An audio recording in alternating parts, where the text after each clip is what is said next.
ব্রহ্মপুত্র নদীর বুকে এই চরের নাম চর অষ্টাদর। নদীর তীরে মানুষের নানান ধরনের কর্মব্যস্ততা, জেলেরা নদীর বুকে ধরছে মাছ, আবার সেই নদীতে জেগে উঠেছে চর। নানান ধরনের ফসল ফলাচ্ছেন কৃষকেরা সেই চরে। আসলে চরের মানুষের জীবন বৈচিত্র্যময়, প্রতিদিনই তাদেরকে প্রকৃতির সাথে খাপ খাইয়ে চলতে হয়। এমনকি বাজারঘাটে যাওয়ার জন্য তাদেরকে পাড়ি দিতে হয় মাইলের পর মাইল মাটির রাস্তা দিয়ে। এই চরের কম বেশি সব বাসিন্দাই নৌকায় চলাফেরা করেন। চরের কাছাকাছি নদীর গভীরতা যেখানে কম, সেখানে নদী পার হয়ে এক চরের গরু অন্য চরে নিয়ে যাওয়া হয় ঘাস খাওয়ানোর জন্য। প্রতিনিয়তই এই নদীর স্রোতে নদী ভাঙনের কবলিত হয় এই চরের বাসিন্দারা। চর অষ্টাদর ব্রহ্মপুত্র নদীর পারে হওয়ায় এখানে বর্ষা মৌসুমে ব্রহ্মপুত্রের পলি ও পানির গুণে চর অষ্টাদরে বিস্তৃত প্রান্তর ছেয়ে যায় আবাদ করা ফসলের সবুজে। এই চর নিজেকে সাজায় বছরে দুইবার। বাদাম এই চরের মূল ফসল, তবে গম ভুট্টা খুব ভালো ফসল হয় এই চরে। এই এলাকার কৃষকেরা এই জমিগুলো নানান ধরনের ফসলের এক বৈচিত্র্য সমারোহ ঘটিয়েছেন। কেউ করছেন মিষ্টি আলু, কেউ করছেন চীনাবাদাম, এমনকি নানান ধরনের শাকসবজি কৃষকদের মনে বেঁচে থাকার হাসি ফুটিয়েছেন। সবুজ শ্যামল চর অষ্টাদর যেন প্রকৃতির বৈচিত্র্য দিয়ে ঘিরে রেখেছে। চলুন আজকে আমরা ঘুরে দেখি ব্রহ্মপুত্র নদীর ধারে প্রকৃতি ঘেরা চর অষ্টাদর। প্রিয় ভিউয়ার্স, নতুন আরেকটি ব্লগে আপনাদের স্বাগতম। এই মুহূর্তে আমি অবস্থান করছি চর অষ্টদর ইউনিয়নের নারায়ণখলা। এটা কিন্তু একটি চর অঞ্চল। প্রিয় ভিউয়ার্স, এটা হলো আপনার ব্রহ্মপুত্র নদী, আর ব্রহ্মপুত্র নদীর এই চর এলাকা। আর নদীর ওই পাশে যে এলাকাটা দেখতেছেন সেটা হলো আপনার পিয়ারপুর। এই নদীর ওপারে যে এলাকাটা আপনার দক্ষিণ দিকে, সেটা হলো আপনার পিয়ারপুর। আর এই দিকে উত্তর দিকে আপনার এটা চর অষ্টদর ইউনিয়নের শিকদারপাড়া ঘাট। এটা আপনার নারায়ণখলা একটি জায়গা।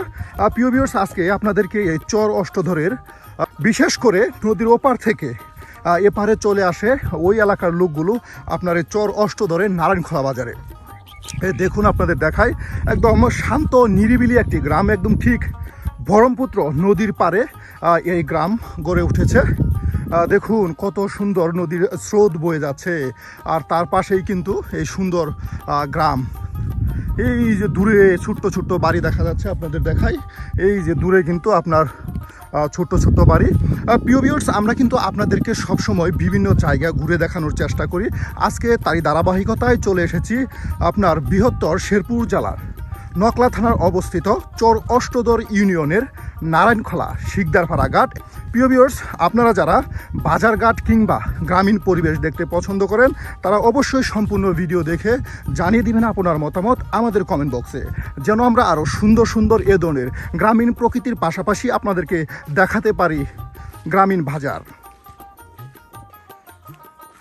এগুলি হলো ছোট ছোট লঞ্চ বলে কিংবা ট্রলার। দেখুন একদম ইঞ্জিন চালিত এই লঞ্চগুলো বিভিন্ন জায়গা থেকে আপনার মাল পারাপার করে, ওপার থেকে এই পার যাত্রী পারাপার করে। দেখুন এই এলাকার রাস্তাগুলো আপনাদের দেখাই, একদম কত সুন্দর নদী ঘেঁষা এই রাস্তাগুলো। এদিক দিয়ে কিন্তু মানুষের চলাচল যাতায়াতের রাস্তা। আর ওই যে দেখুন ওইদিকে আপনার যে এলাকাটা, আর সেখানে কিন্তু কাশফুল, সেটা হলো পিয়ারপুর। আপনার এখানে কিছু দূরে গেলে পিয়ারপুর রেল স্টেশন আছে, যেটা ব্রিটিশ আমলে নির্মিত হয়। ঠিক এদিক থেকে আপনার ব্রিটিশরা সেই সুদূর ঢাকা শহর থেকে এই নারায়ণখলার চর অষ্টদর ইউনিয়নে এসে আপনার বিভিন্ন ধরনের পাট, তার সাথে আপনার ধান, ভুট্টা, গম এইসব কিছু ক্রয় করে এই ব্রহ্মপুত্র নদী হয়ে কিন্তু আপনার ঢাকার বুড়িগঙ্গা নদীতে অবস্থান করত। আর এদিক দিয়ে কিন্তু ব্রিটিশ আমলে নির্মিত হয়েছে সেই পিয়ারপুরের রেল স্টেশন। এই নদীটি পার হলে কিন্তু আপনারা দেখতে পাবেন পিয়ারপুর রেল স্টেশন। এই যে আপনারা রেখে দিয়েছে এই মাছ ধরা নৌকাগুলো দিয়ে আপনার সকালে একদম ঠিক সকালের সময় মাছ ধরা হয়। আর এই যে আপনার ছিপ জাল দিয়ে মাছ ধরা হয়। আপনাদের দেখাই এই গ্রামটা আসলে মায়ায় চাদরে ঢাকা একটি সুন্দর গ্রাম। এই যে প্রকৃতি যেন এখানে সৌন্দর্যের চাদর বিছিয়ে রেখেছে। কাকা, এগুলি কি বুনছেন? বাদাম। এই যে দেখুন এগুলি কিন্তু আপনার বাদাম তারা বুনছে। একদম এগুলি বাদাম গাছ। দেখুন কত সুন্দর বাদাম গাছ। এই যে কাকা এদিকে আপনার বাদাম ক্ষেত পরিষ্কার করতেছে, আগাছা পরিষ্কার করতেছে। এটা হয়তো কাকার বাড়ি। দেখুন এদিকে কত সুন্দর, সবাই কিন্তু আপনার সবজি করছে, সবজি ক্ষেতগুলি ঠিক এই নদীর পাড়েই কিন্তু এদিকে আপনার এই সবজি বাগানগুলো তারা করছে। আসলে চরাঞ্চলের মানুষের প্রধান পেশা আপনার সবজি। এই যে দেখুন এখানে করলা গাছ কিন্তু অনেক সুন্দর বড় হয়ে গেছে, আর বেশ কিছুদিন পর কিন্তু এগুলিতে আপনার করলা ধরবে। এই যে দেখুন কত সুন্দর আপনার চরের বসতি বাড়ি। এই রাস্তা ধরে ধরে কিন্তু আপনার এক বাড়ির লোক অন্য বাড়িতে চলে যায়।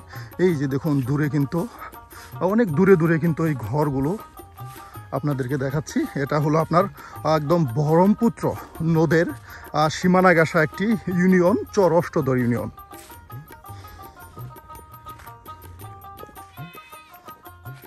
এই যে দেখুন এই বাদাম কতদিন পর তোলা হবো? 2-2.5 মাস। এক একটা গাছে কি পরিমাণ বাদাম হয় ভাই? হ্যাঁ, আধা কেজি, এক পা। ও, এক একটি গাছে আপনার আধ বা করে বাদাম হয়। বড় বাড়ি কোথায় এটাই? ও, বড় বাড়ি অনেক দূরে। এই যে দেখুন কত সুন্দর করে কিন্তু এই যে আপনার বাদাম গাছের আগাছা মুক্ত করতেছে। দেখুন সবাই কিন্তু বেশ ব্যস্ত সময় পার করতেছে, কাজ করতেছে সবাই। এটা একদম নদীর ঘেরা একটি অঞ্চল। এখান থেকে বর্ষার সিজনে পানি থাকে এগুলি। হ্যাঁ, এই পানি তো এখানে পলি মাটি হয়, আর এই পলি মাটির উর্বরতার কারণেই কিন্তু এই সবজি দেখুন অনেক সবজি ফলে। যেদিকে আপনার করলা গাছ লাগানো হয়েছে, এদিকে ধান দেখুন কত তাড়াতাড়ি কিন্তু আপনার ধান পেকে গেছে। এর আগে কিন্তু ধান কেটে ফেলেছে। এই যে গৃহস্থ বাড়ির গরু এখানে আপনার খাবার খাচ্ছে। আসসালামু আলাইকুম কাকা, এটা আপনারই বাড়ি? ধান কি আপনারই? এত তাড়াতাড়ি কি ধান এত তাড়াতাড়ি পাকে গেল? 48। এই যে দেখুন কাকা কত সুন্দর আপনার একটা খড়ের টিবা দিছে, আর এই যেখানে কিন্তু আপনার ধান পেকে গেছে। এই ধান কিন্তু আপনার কেটে তারা রেখে দিচ্ছে শুকানোর জন্য। আর এই যে এদিকে কিন্তু দূরে আপনার বাদাম খেতে আপনার পরিষ্কার করতেছে, আগাছা পরিষ্কার করতেছে।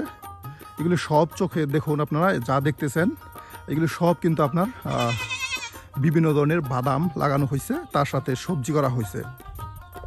কাকা এখানে পানি হয় না?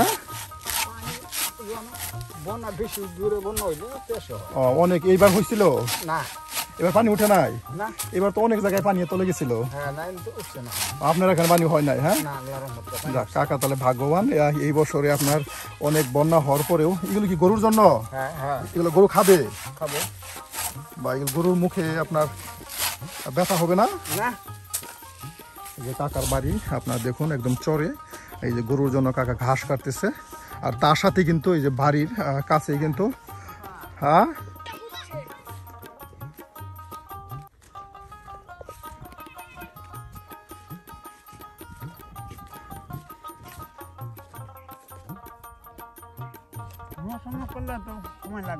হ্যাঁ এই আপনার বাদাম করলে কি লাভ হয়? লাভ ছাড়া মৌসুম করে না, তাও তো মনে করেন ধান চাষ করলে তেমন একটা কিন্তু এখন লাভ হয় না।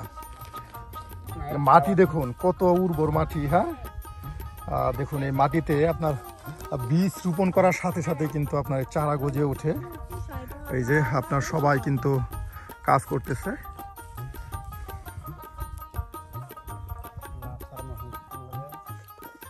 এটার নাম কি? কি করতেছে যে? কি হুইটার? এটা গাছ কাটবো না? এই যে এটা আপনার হুইটার, এটার নাম হুইটার। এটা দিয়ে কিন্তু আপনার এই যে পরিষ্কার একদম মাটি করা হয়। হ্যাঁ, উলট পালট করা হয়। তুমি পারো? এই যে দেখুন কত সুন্দর করে কিন্তু এই হুইটার, যেটাকে বলে হুইটার, এই হুইটার আপনার ঠেলতেছে।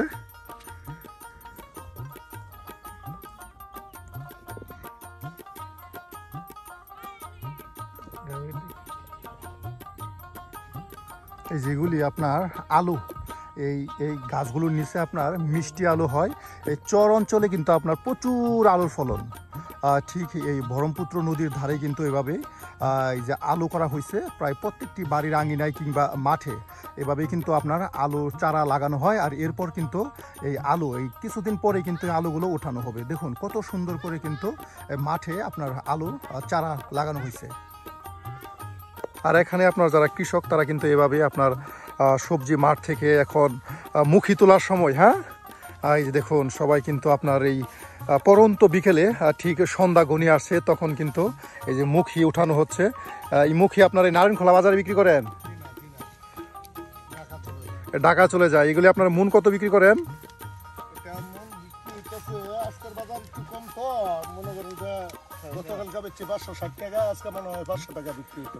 আজকে 500 টাকা। তাহলে এখন মুখির দাম কমে যাচ্ছে। এখন তো শুনলাম অনেকে বলতেছে আপনার যে যারা কচু করছে, মুখি করছে, এরা নাকি ভালো একটা বাজার পাচ্ছে না। আপনার কাছে কি তাই মনে হচ্ছে? বিশাল বিশাল লস। এই যে দেখুন কৃষক ভাই যারা আছে, যারা আপনার কচু জাতীয় যারা সবজিগুলো করছে, তারা কিন্তু বলতেছে আসলে অনেকটা কিন্তু আপনার এই সবজির দাম কমে গেছে। বিশেষ করে চরাঞ্চল এলাকায় যারা আপনার কচু করে তারা জানে আসলে কচুর বাজার কেমন। প্রিয় ভিউয়ার্স, আপনারা যারা কচু খেতে পছন্দ করেন তাদের জন্য এটা খুবই সহজ হয়েছে। এখন অল্প টাকায় কচু কেনা যায়। এই দেখুন কত কষ্ট করে আপনার এই মাটি থেকে কিন্তু এই যে মুখিগুলো ছাড়ানো হয়। আর এরপর আপনার ভালো করে ধৌত করে প্রসেসিং করে পরিষ্কার করে বস্তা করে এরপর বিক্রি করা হয়। আর এর আগেও কিন্তু আপনার ছোট ছোট চারা লাগানো হয়েছিল। এরপর কত যত্ন, কত আপনার আগাছা পরিষ্কার করতে হয়েছে। আর এরপর কিন্তু এই পরিশ্রমের তুলনায় দাম কিন্তু অনেক কম। কৃষক আর এর জন্য জমি কিন্তু আবাদ ফেলে রাখা যাবে না, করতেই হবে। আর এর জন্যই কিন্তু এই আবাদ করা হয়।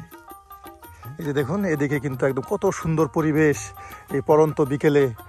দেখুন সবুজে ঘেরা এই চর অষ্টদর।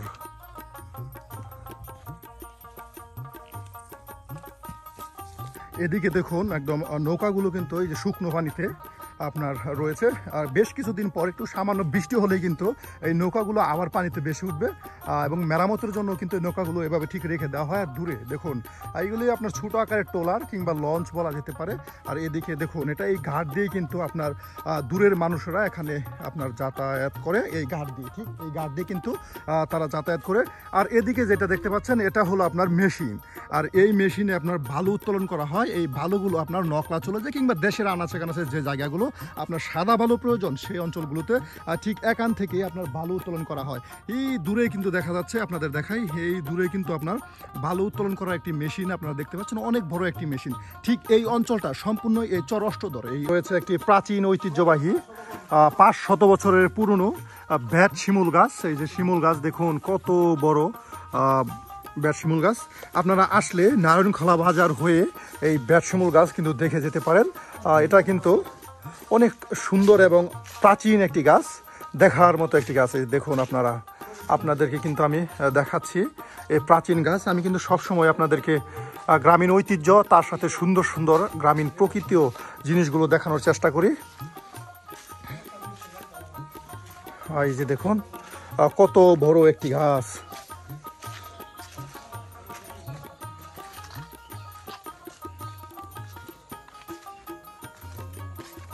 এখানে কিন্তু পর্যটক যারা আছে তারা কিন্তু ঘুরে ঘুরে দেখতেছে এই ব্যাটশিমুল গাছ।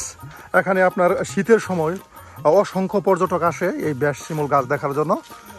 দেখুন বিশেষ করে কোনো অনুষ্ঠান থাকলে, কোনো উৎসব থাকলে এই সময় কিন্তু আপনার এই ব্যাটশিমুল গাছে মানুষের সমাগম অনেক বৃদ্ধি পায়। প্রিয় ভিউয়ার্স, আজকের মতো বিদায় দিচ্ছি অপরূপ মায়ায় ঘেরা চর অষ্টাদর থেকে। আবারও দেখা হবে নতুন কোনো জায়গায়, নতুন কোনো স্থানে। সে পর্যন্ত ভালো থাকুন, সুস্থ থাকুন। আল্লাহ হাফেজ।